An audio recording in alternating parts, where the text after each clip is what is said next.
Are you surprised that Kirkwood didn't test the free agent market for 2027? And do you think he can take the next step with Andretti by becoming a legitimate championship contender? Kobe's back with us, so we'll start off with you, Kobe. Thoughts on this?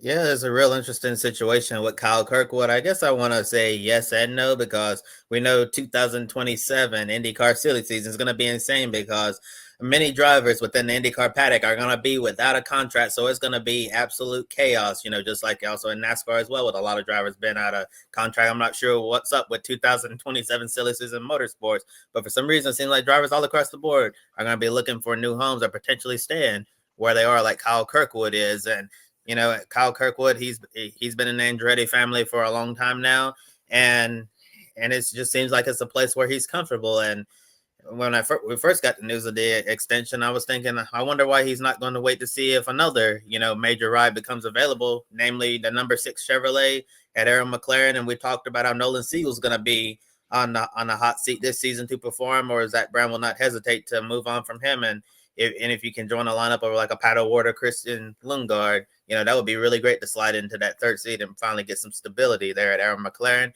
and Team Penske. Unless David Malukas completely flops in that number 12 car next year, they won't be moving on from their drivers anytime soon, and that will leave Ganassi, whether or not Scott Dixon were to retire or they're ready to move on from Kiffin Simpson. They're not going to move on from Alex Palou. And then you start looking at all the other teams, and it's like, where is there to go? So it really seems like that was the best bet for Kyle Kirkwood to stay at Andretti. And when I was reading Marshall Pruitt's article on Racer.com, he was basically saying that Kyle Kirkwood, he's loyal because Andretti's been good to them, and he wants to be good to them in return by staying with the organization. And in regards to becoming a legitimate championship contender, looking at Kyle Kirkwood's 4 seasons in the NTT IndyCar Series so far. And in his rookie year, even though it was AJ Foyt racing in 2022, he was 24th in the standings. Not really a good year, but he was able to learn and make a lot of mistakes without being in the spotlight. And then a year later, 2023, he went to Andretti IndyCar program, and he was 11th in points. And then he continued to improve each and every year. First year with Andretti was 11th, and then second year he moved up to 7th, and then last year he was 4th in the points. So if he continues this trajectory, maybe we see him finish in the top 3 in points. And we know they're adding Will Power, which should make the organization even stronger. Marcus Ericsson's in a contract year.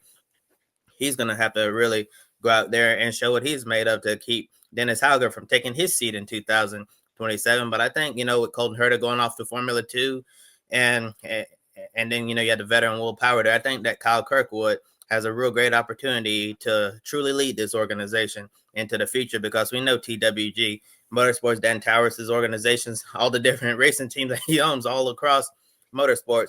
He wants to build contending teams that are out there contending for race wins on a weekly basis and for championships each and every year. And I think, if Andretti continues to get their IndyCar program back where they believe it should, Kyle Kirkwood, he can really, start to become one of those guys every single weekend. Like you think of like an Alex Palou, someone who can go out there, win on any type of track any given weekend.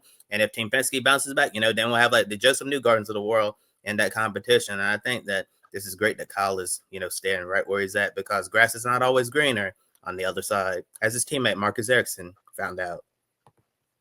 Yeah, I agree, Kobe. I think this is perfect for Kyle to kind of stay put. As you mentioned, there's not many moving pieces really now with things that have happened at Penske, which we've well documented.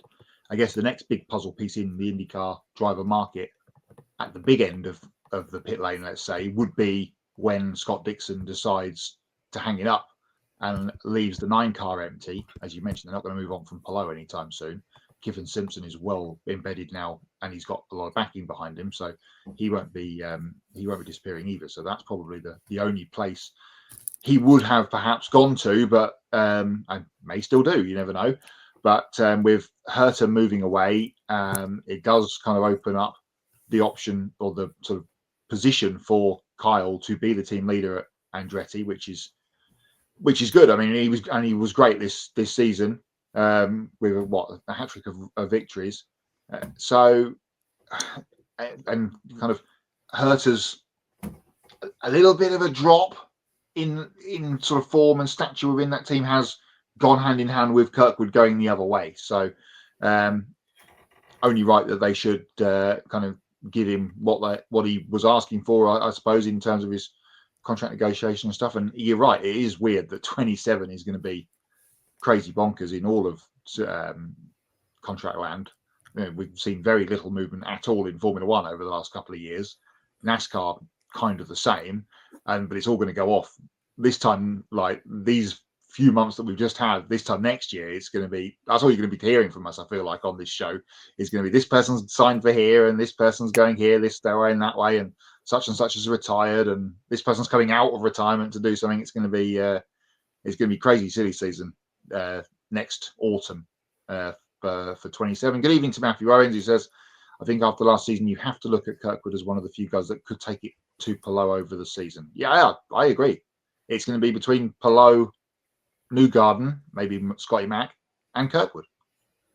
Yeah, Matt. And one thing that I wanted to point out about Palou, I know he's having a great run right now in the IndyCar series, but I wonder how he's going to respond next season because we haven't talked about it on the show yet. But obviously plan to once we get a verdict. He's having the McLaren trial going on, I believe, over there with you guys in the UK right now. And I've seen some of the pictures that they've taken of Palou coming out of the courtroom. And he looks like he's mentally drained.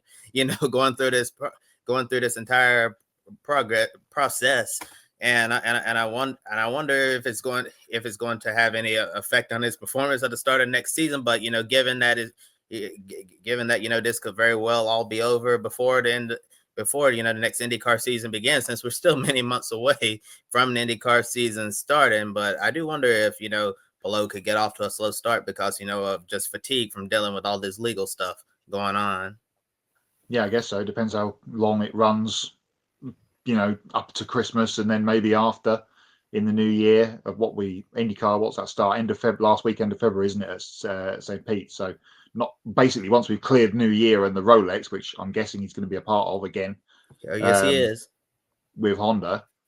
So he'll be there for that. And then it's full steam ahead towards the IndyCar season. So I guess everybody that's involved in this trial, including Chip Ganassi, I suppose, and Alex Palou, will want that done and dusted and out the way as soon as possible so that they can full focus on defending the championship and, of course, the 500 again next year.